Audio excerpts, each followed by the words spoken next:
If you're excited about Halloween, but you don't love serving treats that are loaded with artificial food coloring, today we are going to make 5 healthy Halloween treats that are made without using gluten, dairy, or artificial food dyes. These quick and easy ideas are made with mostly real food ingredients, so you'll get extra fiber and nutrients in each bite. To get started, we're going to make these fun monster smoothies. You don't need to buy anything special for this recipe as long as you have a permanent marker and a clear glass that you can draw on. When you're done, the marker is easy to wipe off. To make the naturally green smoothie, you can add spinach to practically any smoothie combination that you love. The spinach adds a bright green color, but you can't taste it at all. Today, I'll show you how to make my favorite apple smoothie, which starts with 1 medium apple. I'm using a Honeycrisp apple today, but any other variety should work too. Cut it into pieces and add it into the blender, along with half of a frozen banana, 1 tablespoon of ground flax seeds, 1 heaping tablespoon of peanut butter, a half teaspoon of ground cinnamon, and a 1/4 cup of almond milk, or any other milk that you like. Add in a big handful of fresh baby spinach to turn it green, then blend until it's totally smooth and creamy. If the smoothie isn't thick enough, add in a cup of ice cubes and blend again for more of a slushy texture. Serve it right away in the decorated glasses for a not too spooky Halloween treat. The next recipe we're going to make are these mummy granola bars. To make them, you'll need to combine 2 cups of old-fashioned rolled oats and a half teaspoon of salt in a large bowl. Then add a half cup of honey to a small saucepan and bring it to a boil over medium-high heat. You can also do this with maple syrup if you prefer. Once the honey starts to boil, set a timer for 1 minute. When the timer goes off, add in a half cup of peanut butter and stir until it's smooth. Then pour the mixture into the bowl of oats and stir until everything is evenly coated. Lightly grease an 8-inch square pan with oil. Then press a piece of parchment paper into the bottom of the pan. The oil will hold the parchment paper in place so it won't wiggle around as you add in the granola bar mixture. Use a spatula to press the bars into a flat layer, then let them cool completely. I usually stick the pan in my freezer for about 20 minutes if I want to help speed things along. Once the bars are firm, use the parchment paper to lift them out of the pan. Use a sharp knife to cut them into bars. Now it's time to decorate them for Halloween. Melt about a half cup of dark chocolate chips in a double boiler, or you can use the microwave, and stir until they're smooth. Then spread the chocolate over one of the bars. While the chocolate is still wet, attach some dried coconut pieces on top to make it look like a mummy. If you can't find a coconut snack like this one, you could also use sliced almonds or dried fruit leather for a similar effect. I also like to add 2 candy eyes to this to make them look more fun, but keep in mind that most kids and adults probably won't eat these because they are way too hard to bite into. So this addition is mostly for looks and not for taste. You can store these granola bars in an airtight container in the fridge for up to 2 weeks. The next treat we're going to make are these colorful Halloween cupcakes. And the frosting is made with a surprising ingredient: sweet potatoes. You can make this frosting with purple sweet potatoes or orange sweet potatoes, or use a mix of both for a fun Halloween dessert.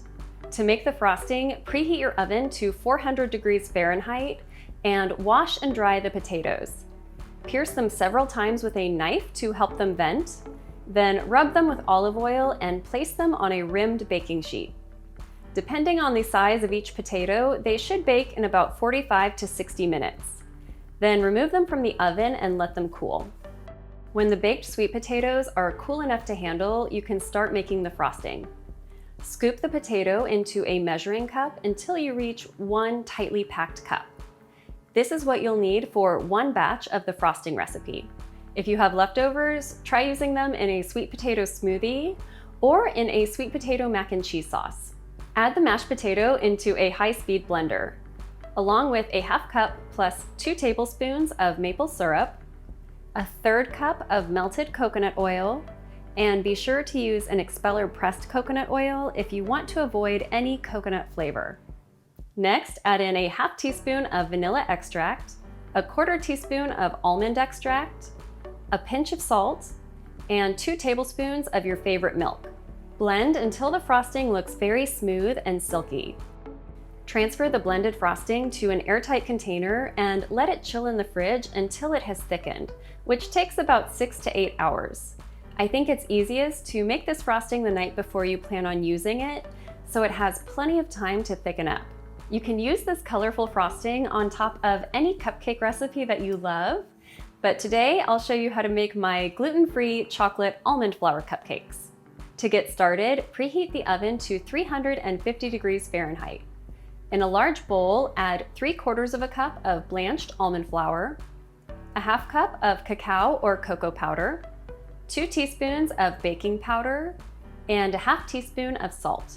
Whisk the dry ingredients together, then add in 3/4 of a cup of maple syrup, 4 large eggs, 2 teaspoons of vanilla extract, and 2 tablespoons of melted coconut oil. Whisk well, then use a 1/4 cup measure to scoop the batter into a muffin pan lined with paper liners. This recipe typically makes 11 or 12 small cupcakes. Bake at 350 degrees Fahrenheit until the tops feel firm to the touch, about 25 to 30 minutes. Then remove them from the oven and let them cool completely. As soon as the cupcakes are cool, you can add the frosting.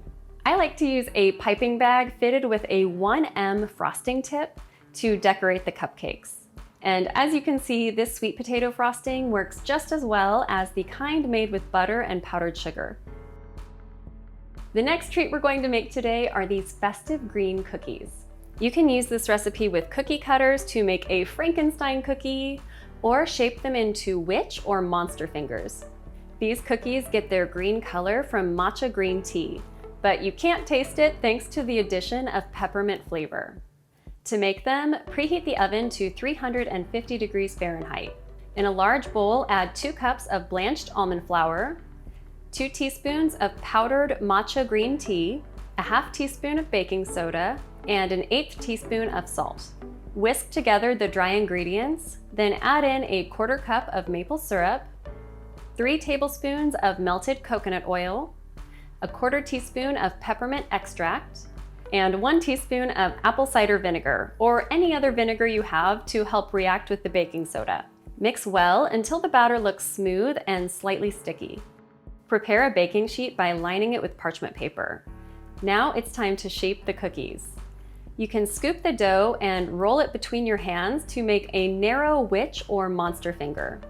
Flatten the cookies on the pan so they look more like a finger, and you can even use a knife to score the dough where there would be knuckles.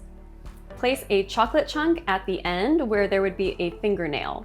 Then bake the cookies at 350 degrees Fahrenheit for 10 to 12 minutes. The cookies will need to cool completely on the pan, but while the chocolate is still warm, you can add a sliced almond on top of it to look like a fingernail. You can also use this green cookie dough to make cutout shapes by rolling the dough between 2 pieces of parchment paper to help prevent it from sticking to your rolling pin. I like to make Frankenstein cookies with this dough, but I don't have a specific cookie cutter that looks like Frankenstein, so I use this very random footprint cookie cutter that my family bought a few years ago when we couldn't find a ghost-shaped cookie cutter. I usually shave off some of the cookie with a knife to make it more of a Frankenstein shape. Then bake the cookies and let them cool completely. You'll get a Frankenstein look by melting about 1 cup of dark chocolate chips. I like to dip the top of the Frankenstein cookies into the melted chocolate to give him some hair. Then transfer the rest of the melted chocolate into a piping bag so you can add eyes and a smile and a little scar on his forehead. The last Halloween treat we're going to make today is an easy one, and it would also be a fun after-school snack. These monster mouths are made by simply slicing an apple. To make them, slice off the side of an apple, then cut that in half. Carefully cut a wedge out of the center of the apple. This is where the monster teeth are going to go. Spread this area with peanut butter or sunflower butter if you need a nut-free treat. Then add in a few sunflower seeds for monster teeth. You can also slice a strawberry and put it in the middle for a monster tongue. Because the apples will brown quickly, this is a snack that is best made right before you plan on serving it. I hope you'll enjoy these fun and healthy Halloween treats soon, and be sure to check out my other videos here for more fast and easy real food recipes.